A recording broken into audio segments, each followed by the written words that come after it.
Hello you guys, and welcome to your weekly card pull. My name is Alexa. Today I'm doing a reading for the week of July 20th through July 26th of 2025. For today's reading, I have pulled from two decks. I pulled from my Crystal Spirits Oracle deck as well as my Tattoo Tarot deck. So we have some Oracle and some Tarot coming out today. I really love the messages that are coming up for this upcoming week. They're very encouraging. You may feel some challenges and certain themes that you might be looking at, but overall, I do feel like your invitation for this week ahead is to accept that things don't always have to be hard, they don't always have to be stressful, and to see yourself embodying the energy of someone who is very capable of handling anything and everything that is being thrown their way. The first card that I want to start with is actually from the Oracle deck, and the card that I pulled is Blue Lace Agate.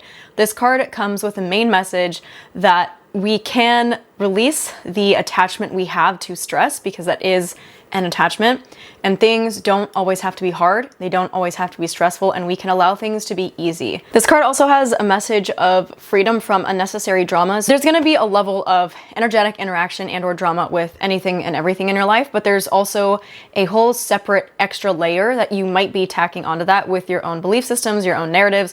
You might be doing the up, down, back, forth, wishy-washy, in, out, here, there, push, pull, like whatever the dynamic is, there might be an aspect of that that is within your control.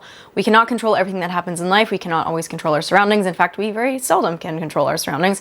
But what we can do is control our own actions, and to a very big degree, we can also control our own minds. So sure, you may have thoughts that come up that you didn't prompt or that you did not expect, but you have the capacity to look at those and say, okay, I don't need to hold on to this, or I don't need to believe this, or this is just a thought and it is not necessarily the whole truth and nothing but the truth. One of the biggest lessons that I learned in the last year is to understand that sometimes my brain will feed me narratives and will feed me thoughts that are not necessarily the truth. This does not mean that I have to invalidate my thoughts. This does not mean that I have to invalidate the things that I am thinking or feeling or even believing. And if I am subscribing to all of my beliefs as being the whole truth and nothing but the truth, and they are controlling my life and getting in the way of my capacity to grow, or stifling me, or making me feel insecure about myself, my capacity, my capabilities, then I'm creating an entire extra layer of drama that I really do not need to have. Similarly, if you are in situations where you're experiencing a lot of anxiety, a lot of angst, a lot of nervousness, some of this will be in response to your own thoughts, your own thought patterns, your own beliefs that you are telling yourself about this specific event. And so, for what I opened with, it might be adding on unnecessary drama to a situation that maybe already has some drama and tension inherently a part of it. So if this resonates with you, my encouragement would be to acknowledge areas where you might be holding on to stress, where you might be holding on to anxiety. Those things are likely a protection mechanism. And to say, okay, I am holding on to stress, I am holding on to anxiety in this specific realm of my life because XYZ. Do your own self-work. Maybe it's because you're trying to protect yourself, probably is, most of the time it is. Or maybe it's because it's a belief system that was passed down to you. And once you've acknowledged it and validated it and said, okay, thank you for showing me this, because again, we don't want to just dismiss it or spiritual bypass those things, then you have the opportunity to say, thank you for showing me this. I choose not to carry this with me forward at this point. And you can begin to release those ideas, those narratives, those thoughts, those belief systems that are keeping you stuck or keeping you feeling trapped. Any situation in your life that feels sticky, that feels like it is pulling you down, like it is not giving you energy, that is not giving you life, is an opportunity for you to examine your belief systems and how you are relating to those things. Sometimes releasing the stress and anxiety of something means you just need to step away for a little bit of time. Sometimes not dealing with the stress and anxiety means that you need to completely disconnect from those things. And sometimes it means you just need to look at your own narratives and the way that you're dealing with those situations. Whatever it is, I feel like you will probably know what you need to do. And if you don't know, maybe take some time to meditate on it and meditate on the idea that it doesn't have to be hard and it doesn't have to be stressful. Change does not have to be stressful. Newness does not have to be stressful. Even challenges do not have to be stressful, because a lot of that stress might be self-imposed. So huge encouragement with the Oracle for this upcoming week is to begin releasing those attachments that you have to the negative, heavier, more, I don't want to say toxic, but that is the word that came up, but like the more floundering kinds of energies, or the energies that are sending you spiraling. Begin working on releasing your attachment to those sensations. Moving into tarot, I did pull the Queen of Coins as well as the Eight of Coins in the reverse. So Eight of Coins is pulled upside down. I'm going to start with Queen of Coins and then move into this one. Queen of Coins is a card that symbolizes the mastery of nurturing, especially when it comes to physical resources. This card is kind of like the epitome of the ideal mother and or father, basically ideal parental figure. She's mastered a lot of the territory. She's mastered a lot of the things that she's dealing with. This is not an energy of someone who has no idea what's going on. This is not an energy of someone who is floundering. This is not an energy of somebody who is at the very beginning stages of something, very beginning of a project, and is like, I have no idea what's going on. This is an energy of someone who has cultivated skill, who has cultivated mastery, even if in every single exact situation you have not worked on how am I going to deal with this specific exact situation.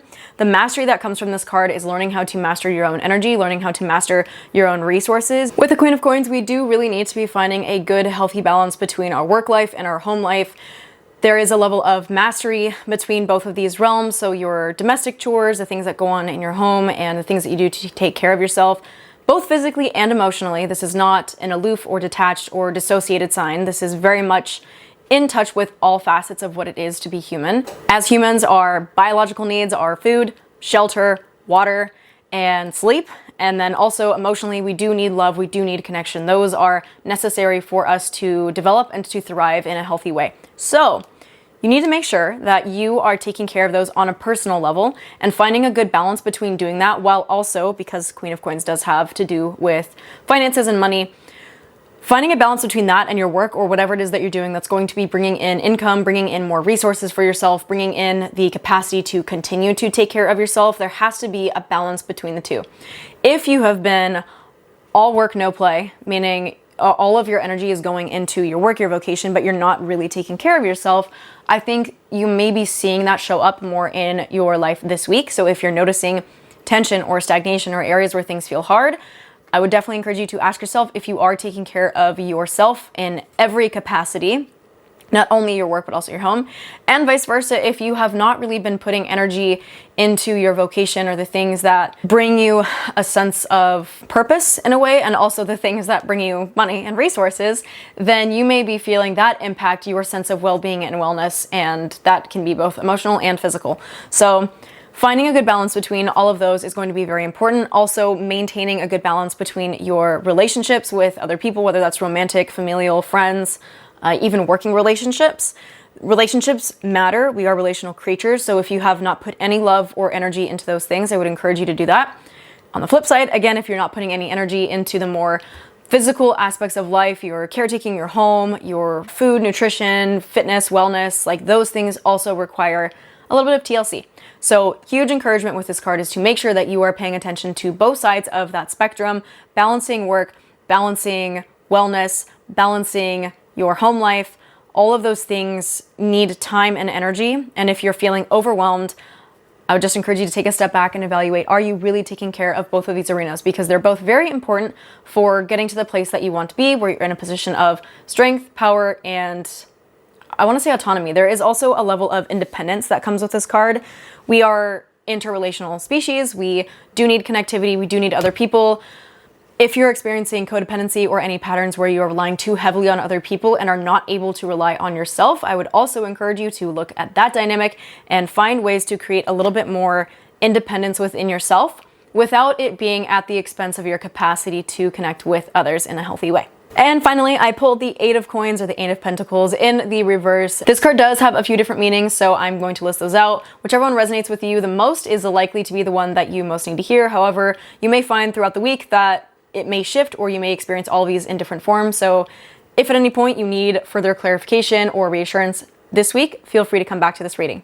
So the Eight of Coins. In the reverse, this card can be speaking to, I'm getting a lot of Virgo energy, a lot of self-improvement. This can, shadow side, have some themes of perfectionism. So there may be areas in your life where you're really, really focused on developing yourself, developing your skills, again, between your work and your home, because I am getting that the Queen of Coins card energy is also somewhat relevant here. You might be finding that you're developing and growing in a lot of areas, potentially in your home life and your home arena. You may find that on the flip side, you are noticing and experiencing a lot of growth and development in your work and your working relationships. It is likely that in this time you have a high level of self-discipline or a high motivation for self-discipline, and you're finding yourself drawn to really sort of perfecting certain areas of your life or getting your shit together, for lack of a better word. That being said, per what I mentioned about Virgo, the shadow side of perfectionism is that it can be to your detriment. So if at any point you are feeling stagnation or you're feeling disappointment within yourself or you're feeling anger or frustration or any of those sort of lower vibrational energies this week, I would encourage you to inspect how perfect it is that you feel you need to be, how much development and how quickly and how much improvement is really necessary for you to understand that you are on the right path or on a path of growth versus doing it all in vain and just trying to be as perfect as possible in every single way. The need that you might have for perfectionism might be getting in the way of your ability to adapt and to deal with change, which per the Blue Lace Agate, there is a huge encouragement for you to be open to changes and to release the stress that comes with those changes. So for some of you, I do feel like that stress, like the stress that you've been feeling, if this card resonated with you at the beginning especially, that stress might be a result of perfectionistic tendencies, depending on what your wounding may be, your childhood may be, your parents may have been, the narratives you have for yourself.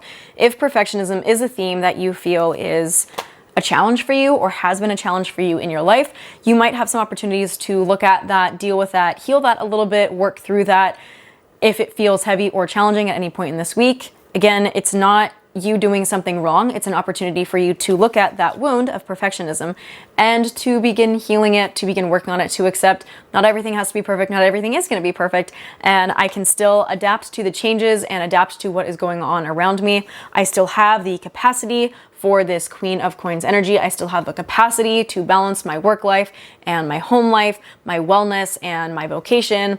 I have the capacity to deal with all of this in a way that doesn't have to completely deplete me and stress me out and feel like it is taking away from my livelihood and from my life. Finally, with the Eight of Coins card, if you are feeling like there is stagnation or you've been working towards a project and you're not seeing any progress, you're not seeing any changes, no matter how hard you are pushing, no matter how hard you are trying, if you have tried different approaches, different skills, and you feel like nothing is changing, then this might be a good opportunity for you to take a step back and reevaluate what is my longer term goal, what is the larger picture here. I am getting for some of you Sagittarius energy now for if you're looking at things on a very micro scale and you're not looking at it from the macro scale, or you're not looking at the totality of everything, the big picture of everything, this would be a really, really good opportunity for you to sort of zoom out and stop lasering in on these really, really tiny things. When we laser in on very small ideas, very small details, that can get in the way, again, of us being able to hold the totality of something.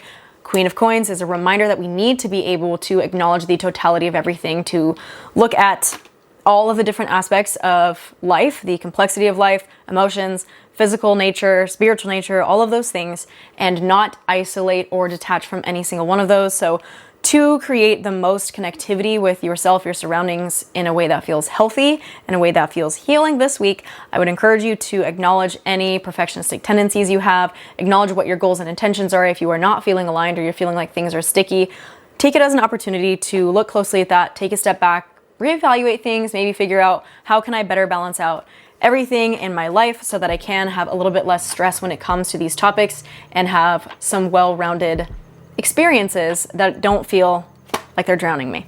All right, my dears, I'm feeling called to close out. Thank you so much for joining. If you have any questions or want further clarification on anything, please leave a comment below. Also, if anything resonated with you, please leave a comment below or give me a little thumbs up so that I know. And if you haven't already subscribed to my channel, please feel free to do so. I do these readings every single week just to provide a little bit of love and guidance as we are all navigating what is going on in the collective. So thank you. I love you so much, and I will see you guys next week. Have a good one.